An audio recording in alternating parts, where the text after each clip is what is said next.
আসসালামু আলাইকুম, সবাইকে শুভেচ্ছা জানাচ্ছি। মাসুম মাহবুব দেখছেন ওপেন দ্য ইউটিউব চ্যানেল এবং মাসুম মাহবুব ফেসবুক পেজ। এই মাসের সবচেয়ে বড় গুরুত্বপূর্ণ খবরগুলো আজকে দিতে যাচ্ছি আপনাদের। বলতে পারি যারা ইরানের বিজয় দেখার অপেক্ষায় ছিলেন তারা আজকে বিজয়ের গল্প শুনবেন সকালের এই লাইভ সেশনে। আজ ২৬ মে সকাল ১০:১০। প্রিয় দর্শক, আমেরিকা শেষ পর্যন্ত ইরানের শর্ত মেনে নিল, এই কথাটি আমরা বলতে পারি। ইরান তার গোয়ার্তুমির শেষ পর্যায়ে গিয়েও আমেরিকাকে বাধ্য করল এবং ট্রাম্প অনেকটা ইরানের সাথে সমঝোতা করেই এই যুদ্ধ থেকে বের হতে চান। অন্যদিকে সবচেয়ে বেশি মনোকষ্টে আছে আমাদের নেতা কাকু। ইরান এই লড়াই শেষে বা এই যুদ্ধবিরতির মধ্যে শর্ত নিয়ে যে আলোচনা হয়েছে সেখান থেকে কি পেল, আমেরিকা কি পেল, ইসরায়েল কি পেল, গালফ কান্ট্রি কি পেল, এই কথাগুলো বা এই তথ্যগুলো আপনাদের জানাবো। পাশাপাশি শেষ পর্যন্ত কোন কোন ইস্যুতে ইরান আমেরিকার মধ্যে সমঝোতা হয়েছে সে বিষয়গুলো আমি আপনাদের একটা একটা করে জানাবো। প্রথম যে খবরটি দিতে চাই, ফেসবুকের কোনো দর্শককে দেখতে পাচ্ছি না, কারণ কি? দর্শক যারা লাইভটিতে এখনো অংশ নিতে পারেননি তারা হয়তো পরবর্তী দেখে নেবেন। জি, আপনারা যেখান থেকে কমেন্ট করছেন আমি দেখতে পাচ্ছি। মুর্শিদাবাদ থেকে এক ভাই কমেন্ট করছেন, পশ্চিম বাংলার আমাদের অনেক প্রিয় ভাইরা আছেন।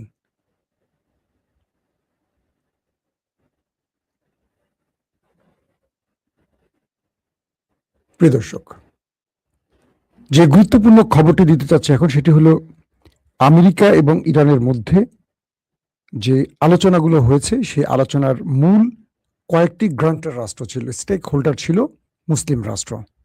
ট্রাম্প তাদেরকে নিয়ে ইরানকে এই শর্তে রাজি করাবার জন্য মূলত আলোচনা করেছেন এবং একটি খবর আসছে, সেই খবরটি একটু চেক করতেছি আমি লাইভে থাকা অবস্থায়। তো সেই বিষয়টি হলো যে এই লড়াইটা ৬০ দিন, মানে যুদ্ধবিরতিটা এখন ৬০ দিন পর্যন্ত চলবে। ৬০ দিনের জন্য উভয় পক্ষ তারা যুদ্ধবিরতির মেনে চলবে এবং এই জন্য ইরান থেকে একটা হাই ডেলিগেট তারা চলে গেছে কাতারে এবং কাতারে মূলত এই আলোচনাটা হবে এবং সেখানে আমেরিকান প্রতিনিধি দল থাকবে। ৬০ দিনের জন্য যুদ্ধবিরতি। দ্বিতীয় যে বিষয়টি নিয়ে আলোচনা হয়েছে, ৩০ দিনের মধ্যে ইরান হরমুজ প্রণালী খুলে দেবে এবং এখান থেকে কোনো টোল আদায় করতে পারবে না ইরান। ৩০ দিনের মধ্যে হরমুজ খুলে দেওয়া হবে এবং কোনো টোল আদায় করবে না। তারপরের বিষয়টি হলো আমেরিকাও এর পরপরই তার নেভাল ব্লকেট তুলে দিয়ে এই অঞ্চল থেকে চলে যাবে। পাশাপাশি কাতারে থাকা ইরানের ১২ বিলিয়ন মার্কিন ডলার, এই টাকাগুলো ইরানকে কাতার ব্যাংক থেকে দেয়া হবে এবং আরো ১০৫ বা আরো অধিক যে টাকাগুলো ইরানের ফ্রিজ হয়েছিল এগুলো আস্তে আস্তে কিস্তিতে ইরানকে পরিশোধ করা হবে এবং নিউক্লিয়ার, অর্থাৎ ইরানের যে নিউক্লিয়ার নিয়ে এত কাহিনী, সেই নিউক্লিয়ার ইরান আমেরিকাকে দেবে না, বাট ভিন্ন কোনো রাষ্ট্র, সেটা হতে পারে চীনের কাছে ইরান হস্তান্তর করবে। এগুলো হলো প্রথম মোটা দাগে বা প্রথম দুই পক্ষের শর্তের যে মূল এজেন্ডা, তার রিপোর্ট। প্রশ্ন করতে পারবে এখানে আমেরিকা কি পেল, ইরান কি পেল, তাই তো? যে দাবিগুলো বাস্তবায়ন হচ্ছে বা যে দাবিগুলো মার্কিন প্রেসিডেন্ট ডোনাল্ড ট্রাম্প তার ট্রুথ সোশ্যালে বলেছেন, এগুলো আমি কিন্তু মার্কিন প্রেসিডেন্ট ডোনাল্ড ট্রাম্পের ট্রুথ সোশ্যাল থেকে বলছি, তিনি এই কথাগুলো বলেছেন। ধরেন পুরোপুরি তো তাহলে ইরানই পেল, আমেরিকা কি পেল? আমেরিকা কিচ্ছু পায়নি, এখানে আমেরিকার কিচ্ছু নাই। আগে হরমুজ প্রণালীতে কোনো ব্লকেট ছিল না, আবার ব্লকেট উঠে যাবে। ইরান তার যে টাকাগুলো পাওয়ার সেগুলো পাচ্ছে ধারাবাহিক, এখন কাতার দিয়ে দিবে ১২ বিলিয়ন মার্কিন ডলার। বাকি যে টাকাগুলো রয়েছে সেগুলো কিস্তিতে পেয়ে যাবে, তার মানে ইরানের লাভ। 60 দিন যুদ্ধবিরতি চলবে, এর মধ্যে দুই পক্ষের মধ্যে বা সবার মধ্যে আলোচনা হবে টেকসই সমাধানের জন্য। ফাইন। 30 দিন হরমুজ প্রণালী এখান থেকে উভয় পক্ষ চলে যাবে, অর্থাৎ ইরান তার অবস্থান থেকে সরে যাবে আর আমেরিকা তার যুদ্ধ জাহাজ নিয়ে, ওয়ারশিপ নিয়ে চলে যাবে। পুরোপুরি এখানে লাভটা কার দেখছি আমরা? ইরানের। এখন বিষয়টা আসলে কি হয়েছে? আমেরিকা বলছে ইরানকে যে দেখো, তুমি তো আমার উপরে অনেক শর্ত দিচ্ছ, আমি যদি সব শর্ত মেনে নেই তাহলে আমি ইসরায়েলকে ম্যানেজ করতে পারবো না, এবং আমেরিকার ভেতরে আমার যে ডিপ স্টেট আছে বা ইহুদি ইসরায়েলের যে শক্ত লবিং গ্রুপ আছে, সেই লবিং গ্রুপকে আমি ম্যানেজ করতে পারবো না, আমাকে কিছু ছাড় দিতে হবে। তো ইরান বলল, আসো তোমাকে কিছু ছাড় দেই।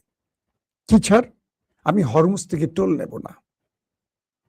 তো সঙ্গে সঙ্গে ট্রাম্প একটু খুশি হলেন। গুড গুড গুড গুড, আমি এটাই তো চাই, একটা বিষয় তো আমাকে দিচ্ছে, এই জন্য ধন্যবাদ। তো আমি কিন্তু টাকা নেব, এখান থেকে আমি টোল নেব না, কিন্তু আমি টাকা নেব। তো ট্রাম্প বললেন, ইরান এটা কি করে সম্ভব? তুমি টাকা নিবা না, টোল নিবা না, টাকা নিবা, মানে কি? তুমি বলে দাও কিভাবে নেওয়া যায়। শেষ পর্যন্ত যে বিষয়টি আসছে আলোচনা, সেটি হলো এনভায়রনমেন্টাল চার্জ, অর্থাৎ কোন জাহাজ থেকে টোল নেবে না, কিন্তু এনভায়রনমেন্টাল চার্জ নেবে। ধরেন আমাদের বর্তমান সরকার, বিএনপি সরকার এখন ক্ষমতায় আছে, তারা বললো যে আমরা পদ্মা সেতু থেকে কোনো টোল নেব না, কিন্তু পদ্মা সেতু দিয়ে আমরা যাওয়া আসা করার সময় আমাদের ফুয়েলের কারণে বা আমাদের গাড়ির গ্যাসের কারণে যে এনভায়রনমেন্টাল প্রবলেম তৈরি হবে, এটাকে আবার ক্লিন করার জন্য আমাদের যেই প্রক্রিয়া ব্যবহার করতে হবে, এটার জন্য আমাদের অর্থ দিতে হবে, যেটা দিয়ে আমরা এই অঞ্চলটাকে, বাতাসকে পরিশুদ্ধ রাখবো। এখন বিষয়টা তৈরি হলো এরকম, ইরান এখান থেকে টোল নেবে না, মানে আমেরিকা বলছে ইরানকে যে এটা গুড, আমার ইজ্জত রাখার জন্য তোমাকে ধন্যবাদ ইরান, যে তুমি টোল নিবে না, এই ঘোষণাটা শুধু দিয়ে দাও, তাহলে বিশ্বকে বলবো আমেরিকার বিজয় হয়েছে, ইরানের পরাজয় হয়েছে। তাহলে তুমি অন্য নামে টাকাটা নাও, আমার তো আর কোনো আপত্তি নাই, কিন্তু টোল নামে নিও না। টোল নামে নিলে আমি আমার পুরো বিশ্বকে কি মেসেজ দেব? আমি তো বিশ্ব মোড়ল ট্রাম্প, আমি আমেরিকার প্রেসিডেন্ট, আমার তো লজ্জা বা পরাজয় হয়ে যাবে। তুমি যে কোনো নামে নাও, আমার আপত্তি নাই, টোল নামে নিও না। ইরানের তো এটাই দরকার। ইরান বলছে ওকে, তোমাকে একটা পথ খুলে দেই তোমার ইজ্জত রক্ষার জন্য, ইতিমধ্যে তোমার তো ইজ্জত মোটামুটি সব শেষ, এখন আবার তুমি যদি ইজ্জত ফেরাতে পারো, আমার দরকার হরমুজ প্রণালীর ক্ষমতা, আধিপত্য, দখল। আমার এই হরমুজ প্রণালীতে আমার অধিকার চাই, এবং আমাকে যে তুমি ক্ষতি করেছো দীর্ঘদিন ধরে, কয়েক দশক ধরে, সেই ক্ষতি পোষাতে চাই। তো অবশেষে সেটি কি হলো? অবশেষে আমেরিকা, ইরান এবং বাকি যে স্টেক হোল্ডার গুলো আছে, মুসলিম দেশগুলো, সৌদি, কাতার, কুয়েত, তুরস্ক, পাকিস্তান, মিশর, এদের মধ্যে যে আলোচনা হয়েছে, সেখানে এই বিষয়টি কনফার্ম করা হয়েছে, ইরান হরমুজ থেকে টোল নেবে না, কিন্তু এনভায়রনমেন্টাল চার্জ নেবে। তার মানে ইরানের এই প্রাপ্তিটি ঘটে গেল। পৃথিবীর বিভিন্ন ব্যাংকে ইরানের যে টাকাগুলো আটকে আছে, ইরান প্রথমেই 12 বিলিয়ন মার্কিন ডলার পেয়ে যাবে। এটি পাকিস্তানের রিজার্ভের চেয়ে বেশি। পাকিস্তান যে মুহূর্তে রিজার্ভ আছে তার চেয়ে 2 গুণ বেশি। এই টাকাটা বা ডলারটা পেয়ে যাবে এখন ইরান কাতার থেকে। আর যে কারণে কাতারে তাদের পররাষ্ট্রমন্ত্রী, তাদের স্পিকার বাগের গালিবাব এবং আরো কয়েকজন হাই অফিসিয়াল ছুটে গেছেন, এবং সেখান থেকেই এই টাকাটা তার দেশে ফেরত আনবেন। এই সময় ইরানের এই টাকাটা খুবই জরুরি দরকার, কারণ একটা যুদ্ধ শেষ হয়েছে দেশটির ভেতরে। তো বলা হচ্ছে যে এরপর যে ইরান ধারাবাহিক, মানে ইরানের প্রায় 100 বিলিয়নের উপরে পৃথিবীর বিভিন্ন দেশে টাকা আটকা আছে নিষেধাজ্ঞার জন্য, ফ্রিজ করে রেখেছে মার্কিন যুক্তরাষ্ট্র। এই টাকাগুলো আগামী 1 মাসের মধ্যে বা 1 মাসের পর ধারাবাহিক ইরান এই টাকাগুলো কিস্তিতে আস্তে আস্তে পাওয়া শুরু করবে। তো এগুলো একটি বিষয়।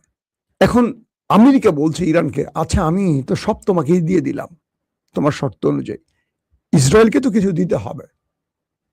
ট্রাম্প এই কথাটি কাকে বলছে?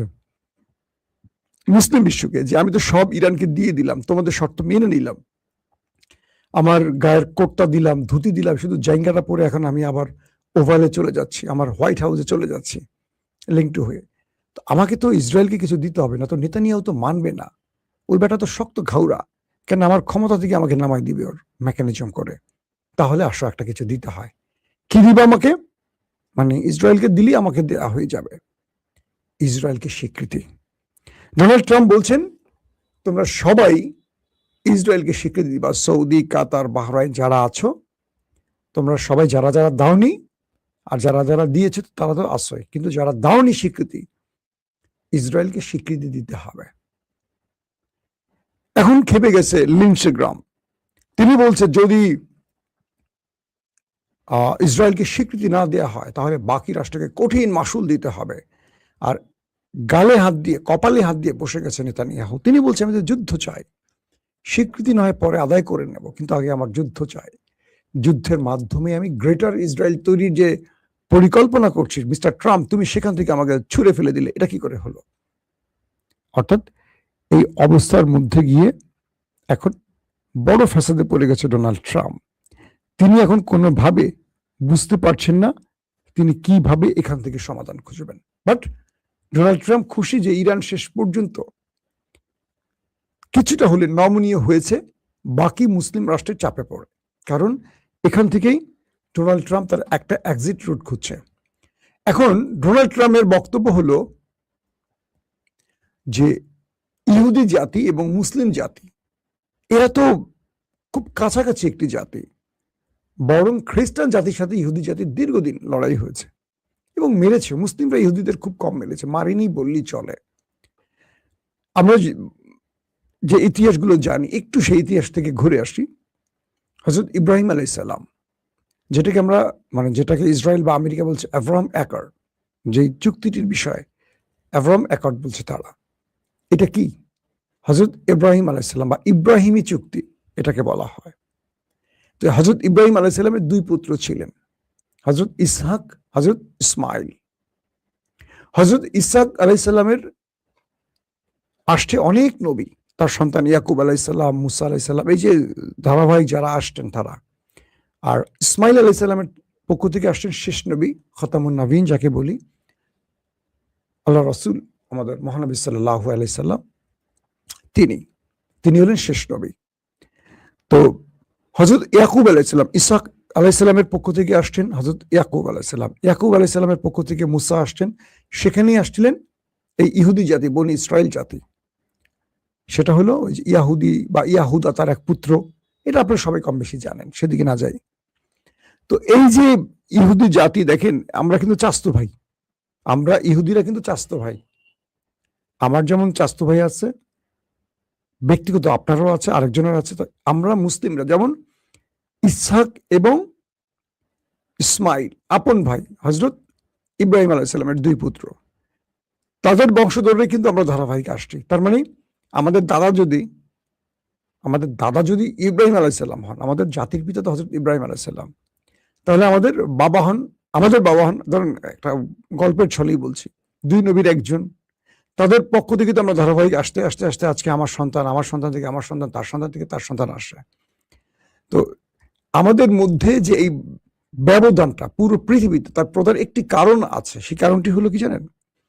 ওই জাতিটি, ওই ইয়াহুদা প্রজন্মের যে আজকের ধারাবাহিকতা আসছে, নেতানিয়াহু বা আরো যারা আসছেন, পুরো পৃথিবীতে তারা কিভাবে অশান্তি তৈরি করছে বা মুসলিমদের উপর নির্যাতন, ফিলিস্তিনের উপর নির্যাতন, পুরো পৃথিবীর কিভাবে গুপ্ত হত্যা, কিভাবে একটি দেশ আরেকটি দেশের উপরে হামলে পড়া, পুরো মেকানিজম করে পুরো মুসলিম বিশ্বকে কিভাবে কোণঠাসা করা, এই কাজগুলো কিন্তু মুসলিম জাতি করেনি, ওই জাতিটা করেছে। তো যে কারণে আজকে তাদেরকে স্বীকৃতি দেওয়া আমাদের জন্য কঠিন হয়ে গেছে, কিন্তু নিয়ম অনুসারে তাদেরকে আমাদের এক বাক্যে স্বীকৃতি দেওয়া উচিত, কারণ তারা আমাদের রক্তের ভাই, ইহুদিরা, তাই না? এখন আবার অনেকে বলবেন মাসুম ভাই এটা আপনি কি বলেছেন। আমি হিস্টোরিক্যাল ভাবে বলছি, আমি বলছি না আপনাকে তাকে আপন ভাই, চাস্তো ভাই, মামাতো ভাই বলতে, কিন্তু হিস্ট্রি তাই তো বলছে, যত শত্রুই হোক তারা আমাদের ভাই। তো কিন্তু আজকে দেখেন তারা গ্রেটার ইসরায়েল তৈরি করবে, তারা আলাদা মাসিহা আনবে, এই করবে সেই করবে। কিন্তু ইসলামের সবচেয়ে বড় সাক্ষীর জায়গাটা কি? আল্লাহ রাসূল। তার চেয়ে বড় সাক্ষীর জায়গা কি? আল কোরআন। সে কোরআন বলে দিয়েছে শেষ পরিকল্পনা ওই আমার আল্লাহর, তারটাই বিজয়ী হবে। এখন দুই দেশের মধ্যে যেটা তৈরি হয়েছে, ইরানের শর্তগুলো একে একে ট্রাম্প মেনে নিয়েছেন আপাতত, এবং ইরানের পক্ষ থেকে বলা হয়েছে তারা পুরো বিষয়গুলো পর্যবেক্ষণ করবে এবং খুব পারফেক্ট গ্রান্টার লাগবে, স্টেক হোল্ডারদের মধ্যে খুব পারফেক্ট গ্রান্টার লাগবে। ইরান আপাতত চীনকে নিউক্লিয়ার বা ইউরেনিয়াম দেবে কিনা এই ব্যাপারটি এখন আলোচনায় আছে।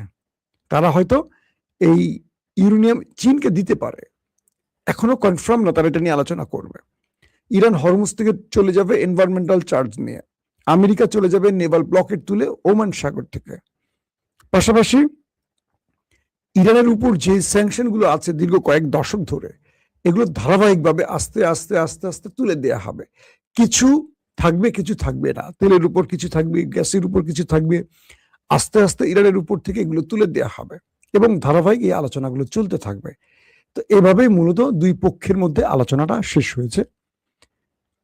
এখন বলা হচ্ছে যে, আমার ধারণা যেহেতু ট্রাম্প এত চেষ্টা করছেন আক্রমণ না করে, এমন কিছুটা ঘটবে।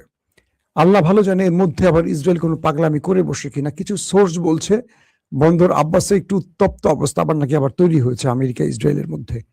সেটি হয়তো আমি আপনাদেরকে কিছুক্ষণ পর নিউজ চেক করে জানাতে পারবো,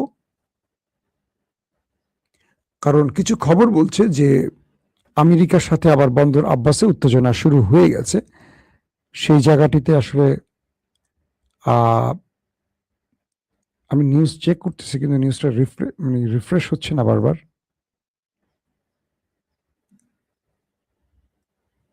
বাবা,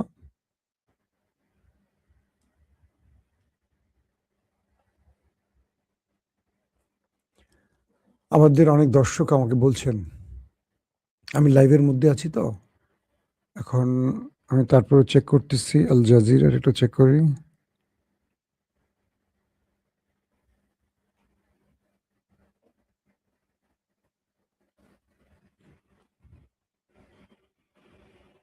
এখানে ওরা বলছে US force strike southern Iran, stop Tehran official in Qatar fortrex. আমার তো মনে হচ্ছে উত্তেজনা আবার বেড়ে যাচ্ছে দর্শক, লক্ষণটা আবার খারাপের দিকে যাচ্ছে। একটা সেকেন্ড, আল জাজিরা একটা নিউজ দিচ্ছে এবং তারা ভিডিও দেখিয়েছে।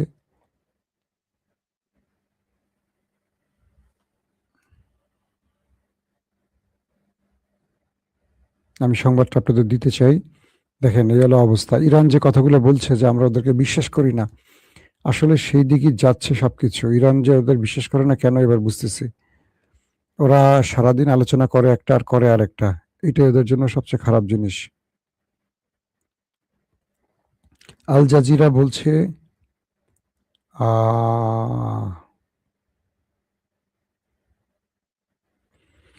ইরানের বিরুদ্ধে যুদ্ধ, সরাসরি আপডেট দিচ্ছে আল জাজিরা। সেখানে তারা বলছে ইরান কেন হরমুজ ছাড়বে না, যুদ্ধ দুর্ভিক্ষের কারণ হতে পারে এটি। ইরানের দক্ষিণে মার্কিন হামলা আলোচনার জন্য তেহরানের কর্মকর্তারা যখন কাতারে অবস্থান করছেন, তখন এই অঞ্চলে আবারও উত্তপ্ত অবস্থা তৈরি হয়ে গেছে। কয়েকটা সূত্রই খবর দিয়েছে আল জাজিরারও।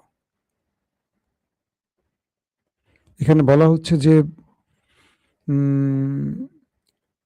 পিবিসি কর্তৃক দোসর আজকে কি, এটা তো খুবই ডেঞ্জারাস খবর দর্শক, একটু আপনাদেরকে আমি আপডেটটা দিতে চাচ্ছি।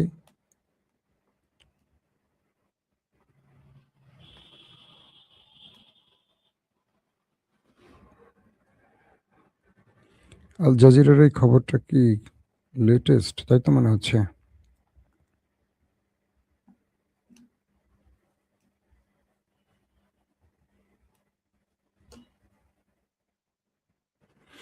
ইসরায়েল শেষ পর্যন্ত আমেরিকাকে আবার যুদ্ধে নামাবে, এটা আমার ধারণা। ইসরায়েল এত মেনে নিতে চাইবে না, এরা তো।